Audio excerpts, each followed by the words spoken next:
In this episode, you are about to meet 6 scientists, not futurists, not influencers. 6 working researchers whose ideas are quietly reshaping how aging itself is understood, measured, and challenged. Their promises are bold, their methods radically different, and some of them genuinely believe aging does not have to be permanent. For centuries, aging was a fact. You were born, you lived, your body declined, and eventually it failed. No debate, no roadmap, no alternative. Today, that certainty is cracking. Aging is no longer treated as a poetic destiny or a philosophical inconvenience. It is being studied, measured, modeled, and negotiated like a technical problem. Not with promises of immortality. Not with miracle pills or science fiction fantasies. But through a convergence we have never seen before.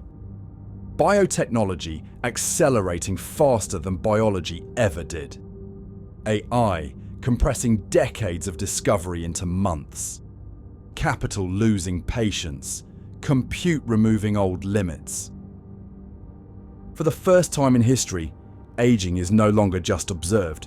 It is being negotiated. And like any negotiation, the other side is difficult. Time does not reply to emails. It never compromises. It just keeps counting. Across laboratories, universities, and private research institutes, 6 very different minds are pushing back anyway. 6 visions, 6 strategies, 1 shared obsession, moving the line. None of them agree on how far it can move. All of them agree it can move. And in this episode, we are going to explore those visions one by one, starting with the most cautious voices in longevity science, and moving gradually toward the most optimistic, the most radical, and the most unsettling. Stay until the end, because the final scientist may force you to rethink not just aging, but what it means to be human in the first place. This is not a story about living forever.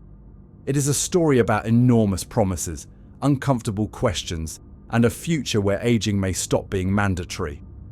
A future that does not arrive with a miracle, but with pressure, debate, and consequences. Before you can slow aging, before you can reverse it, before you can even imagine redesigning it, there is one battle that has to be won first. You have to convince medicine that aging itself is a disease. And to understand how that battle began, we need to meet the man who tried to change the rules before anyone else was ready. Let's meet him. If this story were a revolution, near Barzilai would not be the one waving a flag. He would be the one quietly changing the law, and that makes him far more dangerous than he looks. Barzilai is not trying to make you live forever. He is not promising rejuvenation, reversal, or biological miracles.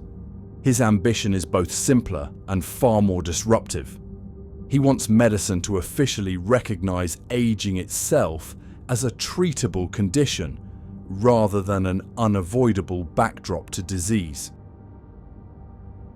For decades, modern medicine has played a strange game. Cancer, diabetes, cardiovascular disease, Alzheimer's, each treated as a separate enemy. Barzilai's work challenges that entire structure. In his view, these are not independent problems. They are symptoms of a deeper process. Aging is the main driver running silently underneath them all. His most famous attempt to prove this is the TAME trial, targeting aging with metformin. On the surface, it looks almost underwhelming. A cheap, decades-old diabetes drug. No futuristic biotech, no genetic engineering. And that is precisely the point. Metformin is being used as a Trojan horse to force regulators to confront a forbidden question. What happens if you treat aging itself as the risk factor, instead of chasing its consequences one by one.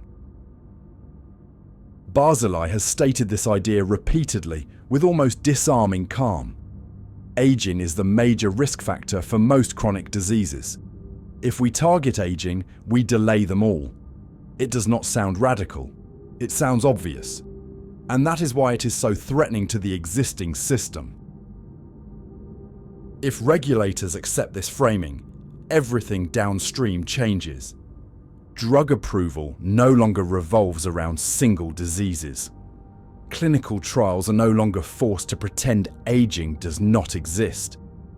Biological time itself becomes a legitimate endpoint. Longevity moves from the margins of medicine into its core infrastructure. Barzilai's thinking did not emerge in isolation. He has spent decades studying centenarians, people who reach extreme ages with remarkably low rates of chronic disease. We explored this work in a dedicated episode on the channel not long ago, because these populations quietly undermine the idea that aging and disease are inseparable. They suggest that slowing aging does not simply extend life, it compresses suffering. This is what makes Barzilai foundational. He does not add years to your life. He changes the rules of the game. He turns aging from an untouchable fact into a legitimate medical target. And once that door opens, it never really closes again. Once aging becomes a target, however, a new problem immediately appears. If you are going to fight aging, you need a way to know whether you are actually winning. Every revolution needs a ruler, not a slogan, not a philosophy, a way to measure reality without blinking. Steve Horvath is the reason aging stopped being poetic and started becoming numerical. Before Horvath, aging was inferred. You looked young. You felt old. You compared birthdays, wrinkles, energy levels, and hoped for the best. Biology had opinions, but no timestamps. After Horvath, aging became colder, more uncomfortable. A number written directly into your cells, indifferent to how you feel about it.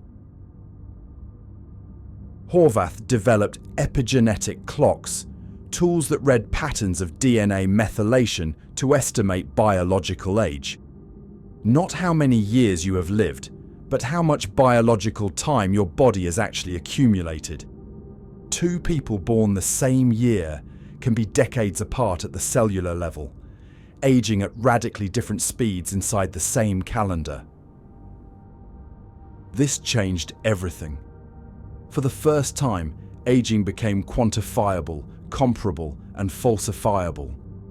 Longevity stopped being a collection of anecdotes and started behaving like a real science. If an intervention works, the clock should move. If it does not, the story ends there. This is why nearly every modern longevity experiment depends on Horvath's work, whether explicitly or not. Drugs, supplements, caloric restriction, reprogramming, exercise, gene therapy, all of them eventually face the same merciless question. Did biological time slow down? Did it reverse? Or did nothing happen at all? Horvath summarized this shift with a sentence that quietly terrified the field. DNA methylation age is not just a biomarker, it is biological time itself. In one move, aging stopped being abstract and became a scoreboard. And scoreboards are unforgiving. They record failure just as clearly as success. Horvath did not make people younger. He did something more destabilizing. He made it impossible to lie. Aging could no longer hide behind averages, self-reports, or wishful thinking. Progress had to show up on the clock, or it didn't exist. Hope became measurable. So did disappointment.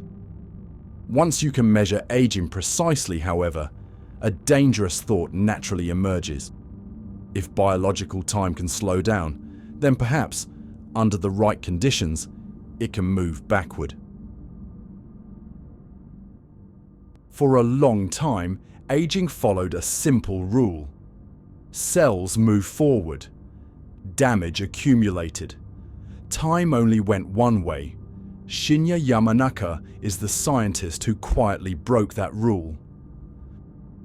Yamanaka discovered that mature cells are not locked into their fate.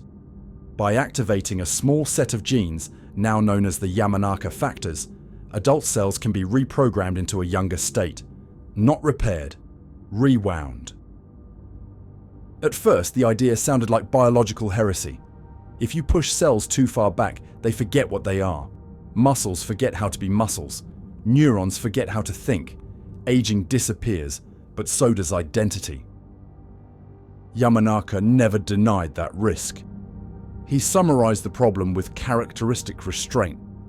The challenge is not reprogramming cells, but doing it without erasing their identity. In other words, how do you turn back the clock without deleting the file? That question changed everything, because it suggested aging is not simply damage piling up until failure. It may be a reversible state controlled by switches rather than scars. Time, at least at the cellular level, stopped behaving like an arrow and started behaving like a dial. Partial reprogramming is now one of the most closely watched frontiers in longevity research. Not full reset, just enough to restore function, just enough to push cells back from the edge, without crossing the line into chaos. If aging can be reversed at the cellular level, even a little, then a far more unsettling possibility appears.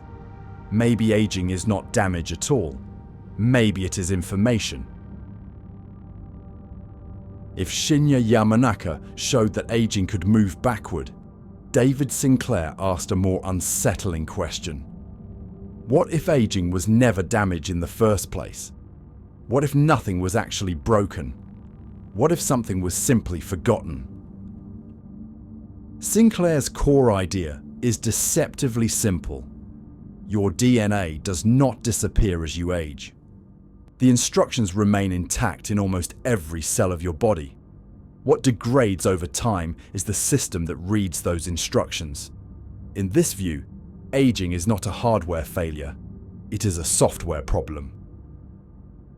This reframing quietly rewired the entire longevity field. Epigenetics stopped being a side topic and became the main plot. If cells gradually lose access to their own operating manual, then restoring that access could restore function. Aging stops being an inevitable decline and starts looking like a reversible state, a bug rather than a destiny. Sinclair often describes aging as a loss of cellular identity.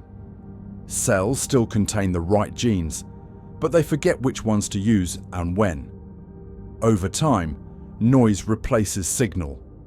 Order dissolves into confusion.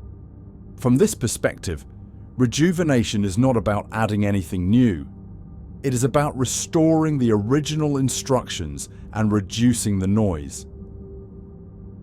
This is where his work connects directly to Yamanaka's discoveries. If cells can be partially reprogrammed, then perhaps what they are recovering is not youth itself, but access to information they once had. The clock does not rewind, because damage is repaired. It rewinds, because memory is restored. Sinclair has never softened the implication of this idea. He states it plainly, even when it makes people uncomfortable. Aging is a disease, and that disease is treatable. That sentence did more than provoke headlines. It forced the field to confront a question it had been avoiding for decades. If aging is a disease, then choosing not to treat it is a choice, not a law of nature. We explored this framework in depth in a dedicated episode a few weeks ago, because once you adopt it, it becomes difficult to unsee. Even Sinclair's critics rarely escape it. They may question timelines, mechanisms, or experimental rigor, but they argue inside the same conceptual space. Aging as a system. Aging as a process. Aging as something that can, at least in principle, be intervened upon. That is why Sinclair occupies the center of modern longevity thinking. Not because everyone agrees with him, but because the debate itself now runs on his conceptual rails. The field stopped asking whether aging can be treated and started arguing about how safely, and at what cost. And once aging is framed as information loss rather than irreversible decay, a more radical possibility naturally emerges. If the problem is not broken parts but corrupted instructions, then repair may not be enough. Why limit ourselves to fixing bugs? Why not redesign the system itself? Up to this point, longevity research has mostly tried to slow the clock, repair the damage, or restore lost information. George Church takes a different approach. He looks at biology and asks a question engineers always ask sooner or later. Why work around the system when you can redesign it? Church is one of the most influential geneticists alive. His work spans gene editing, synthetic biology, and genomes that do not yet exist in nature. When he talks about longevity, he does not talk about supplements or lifestyle tweaks. He talks about building organisms that are fundamentally more resilient to aging. In his view, the human body is not a sacred artifact. It is a platform, a start-in version, something that can be upgraded, patched, and rewritten. If evolution optimized us for survival until reproduction, then nothing says we cannot optimize ourselves for durability far beyond that window. Church has stated it plainly. We need to engineer humans that are resilient to aging, not by slowing decline, but by altering the underlying rules that make decline inevitable in the first place. Genomes that resist cancer, cells that tolerate damage, systems designed to fail later, not sooner. This is the moment where longevity stops being about time management and starts being about architecture. We are no longer asking how fast the clock ticks. We are asking who built the clock and whether we are allowed to open it. That is why George Church represents a threshold. Up to here, science tried to negotiate with aging. From here on, it starts to rewrite the contract. But even this may not be radical enough for some researchers, because a few scientists are not interested in optimizing aging at all. They want to remove it entirely. If longevity research were a spectrum, Aubrey de Grey would be standing at the far edge, calmly pointing beyond it. While others negotiate with aging, slow it down, or redesign around it, de Grey asks a question that makes people uncomfortable. Why accept aging at all? De Grey's position is radical, but also brutally simple. Aging, in his view, is not mysterious. It is not sacred. It is not inevitable. It is the result of accumulated damage. And accumulated damage, in every other field of engineering, is something you repair. This is the foundation of SENS, strategies for engineered negligible senescence. The idea is not to understand every microscopic detail of aging. It is to identify the main categories of damage that build up over time, then periodically repair them faster than they accumulate. Fix the problem, reset the clock, repeat. De Grey has been saying the same thing for years, often to rooms that were not ready to hear it. Aging is a medical problem, and medical problems can be solved. Not someday, not in theory, but in principle. If you can classify the damage, you can design interventions. He has also been clear about what he is not promising. This is not immortality. This is not invincibility. It is maintenance. The same logic that keeps airplanes flying and bridges standing. You do not make them eternal. You prevent catastrophic failure by repairing them continuously.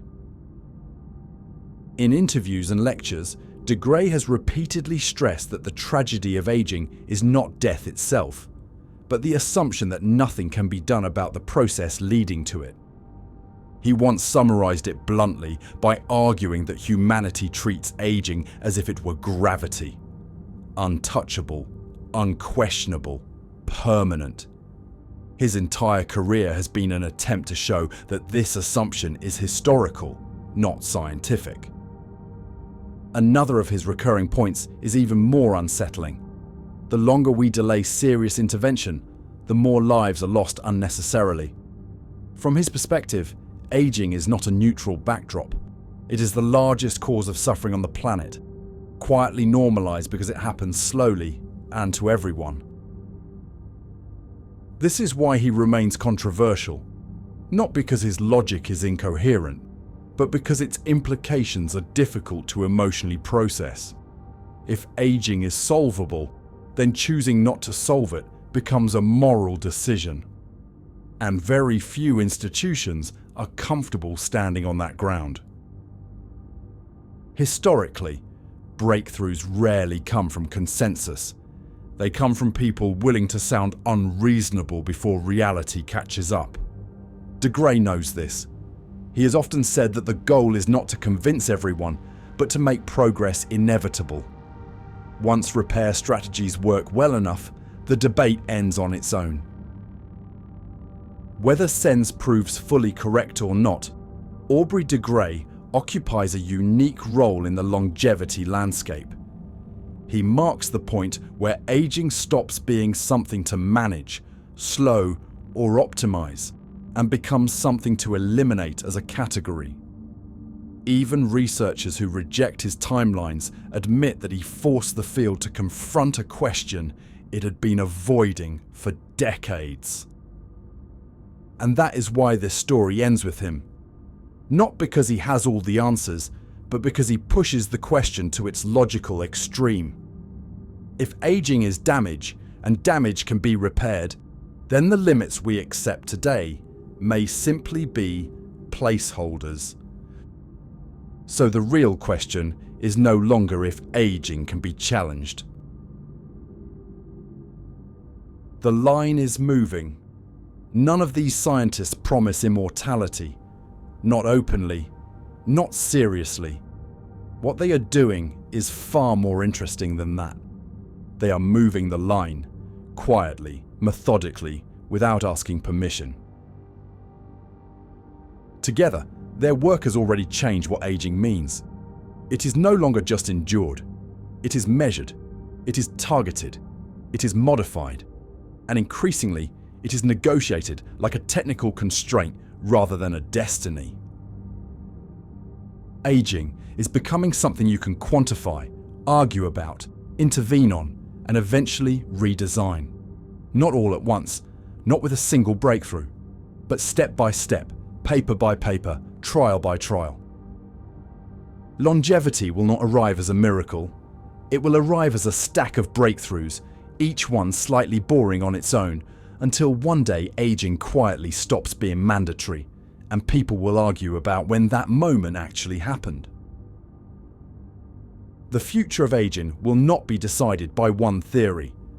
It will be decided by which of these paths reaches real humans first, at scale, and without breaking everything else in the process.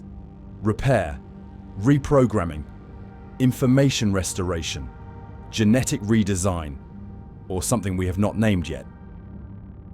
So now the question is yours. Which of these approaches do you think will cross the line first? And which one do you think will change medicine the most once it does? If you want to keep following these ideas as they move from theory to reality, you know what to do. Subscribe. Not because we promise immortality, but because the science is getting too interesting to ignore, and the next shift may already be underway.